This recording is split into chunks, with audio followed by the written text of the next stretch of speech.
Hello guys, अब मैं पानबंग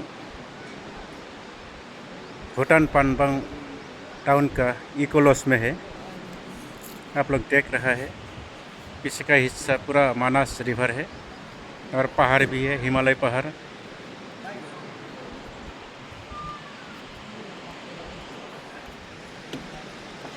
यह है इको लॉज का आदमी है,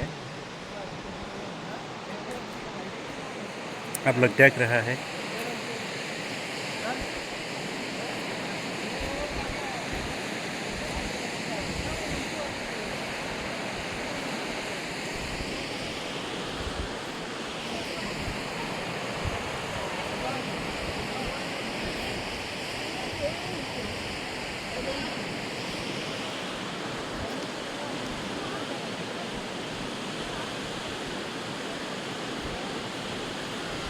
Thank you guys, thank you.